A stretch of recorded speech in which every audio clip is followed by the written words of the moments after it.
Hi guys, in this lesson we're going to be looking at silver soldering, specifically making a ring. This is something I do with a lot of my year 10s and 11s and it's always a very popular project. I've searched for videos that show the process in simple terms and I haven't found any, so hopefully this will be helpful to you.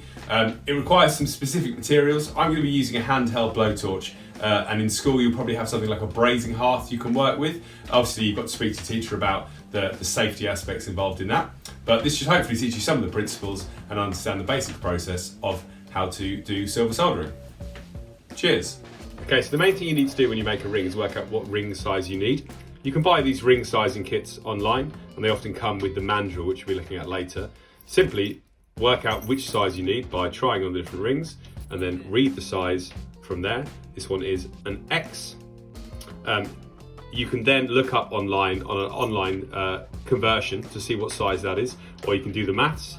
And the maths would be that you measure the diameter of the circle, the interior of the circle, and you times that by pi. That will give you the circumference of the ring, which will tell you how long you need to cut a piece of silver to make a ring that will fit your finger.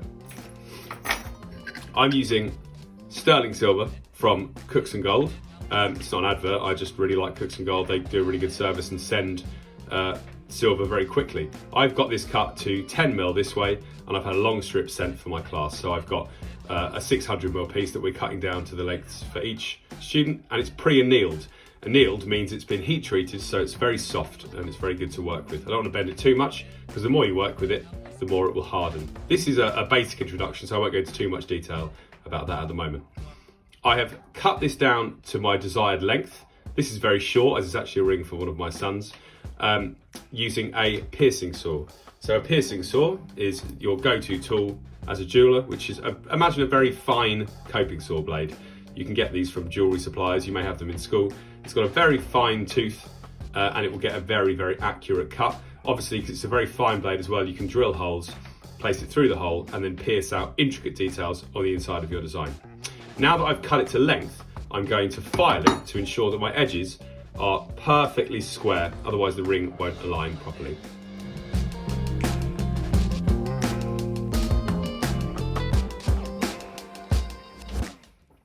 Okay, now I've got nice square edges. I'm going to bring this round into an oval shape using 2 pairs of pliers or my hands if I can get it to come round. And what I want to do is effectively take the flat material, bring it over to the end join like this. This is where the solder joint is going to be. Then I'm going to bring one under and back and one over and back so that my joint snaps together. Okay, now I've got a fairly good join there. I'm going to remove this protective wrap from the outside. Obviously I don't want to be heating it with that on. And you can see that the join is pretty good. It raises up slightly in the middle, like a little peak. I need to push that down a bit flatter with my pliers. One thing to mention about the pliers is, these are jewellery pliers, they don't have any texture on the inside, no knurled texture. So that means that they're not going to put terrible dents into the work. If you've only got pliers that have got a texturised section in there, you can do a little trick and wrap masking tape or installation tape around the outside so they don't dent your work.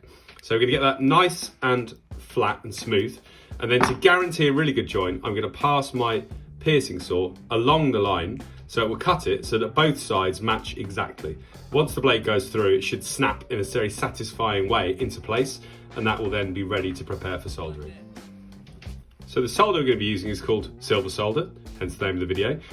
It comes in 3 different grades: easy, medium and hard, and that denotes its melting temperature. So I'm going to use easy. The reason you'd use different grades is if you were, for example, soldering the ring itself together, you may use hard so that it has a higher melting point. You could then attach something to the other side of the ring using easy, and you could get the solder to flow before this joint melts. Okay, so I've got my silver solder. I need a very small amount. This is about 3mm wide. I'm going to cut it so it's about 3 by 3 square with a pair of tin snips. I don't want to lose it, so I'm going to be careful.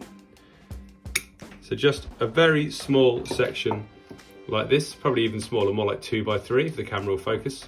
And I'm going to place that on the join, but before I do that, I need to use some flux. Now, flux helps the solder to flow in the direction you want it to, otherwise it will just ball up and stay in a position. This is a pestle and mortar for mixing up flux. I've started it off already, and I want a paste with the consistency of about single cream.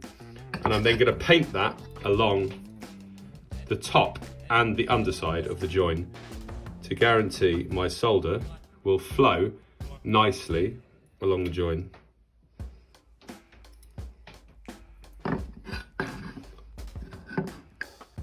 Okay, now it's time to solder it. Now, some people watching this, teachers, may think you're working on top of a piece of wood. This isn't the best example for students. I've got a heat-proof soldering mat here and I'm using a very small blowtorch. So I'm confident that it's going to be safe. However, it's very important that you follow the health and safety rules within your classroom to make sure what you do is really safe.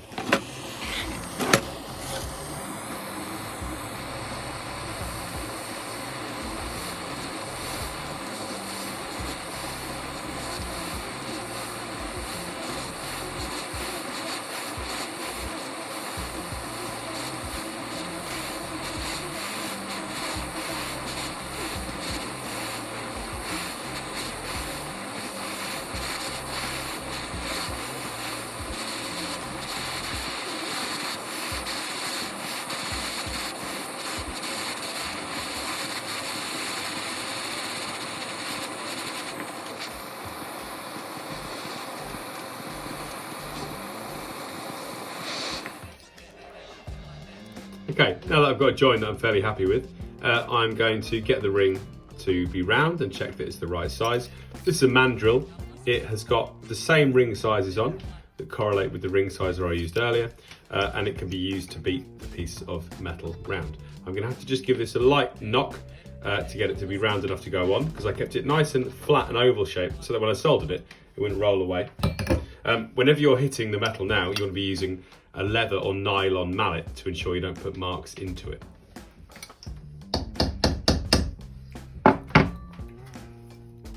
Now that will fit over, I'm going to start working, tapping the sides and knocking the ring down onto the sizing mandrel until it gets to a nice round shape.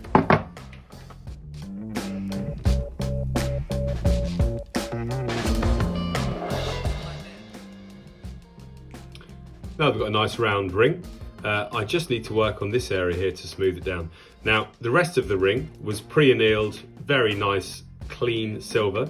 The correct thing to do after the solder is to place something called safety pickle, which is a solution that will clean up the impurities on the outside. I don't actually have any of that currently at home in my workshop, but that's something that you would want to place it in. It will remove the soldering impurities and the tarnish that's appeared here and get it ready for soldering. For polishing, sorry. So now I'm going to start cleaning up this join. I'm going to work very gently just over the area I've applied. As you get more advanced in this, you realise the less solder you use, the more accurate your join can be and the less work you've got to afterwards. I'm going to do some filing, and I'm going to do some wet and dry paper, and then a polish. And there's my finished ring. Unfortunately, I didn't have any polish in the workshop, so I've just gone for wet and dry for now. So it's got like a satin finish. Obviously, can't add to my collection because it's minute, but it wasn't intended for me. Thanks for watching, and I'll see you in the next video. Cheers.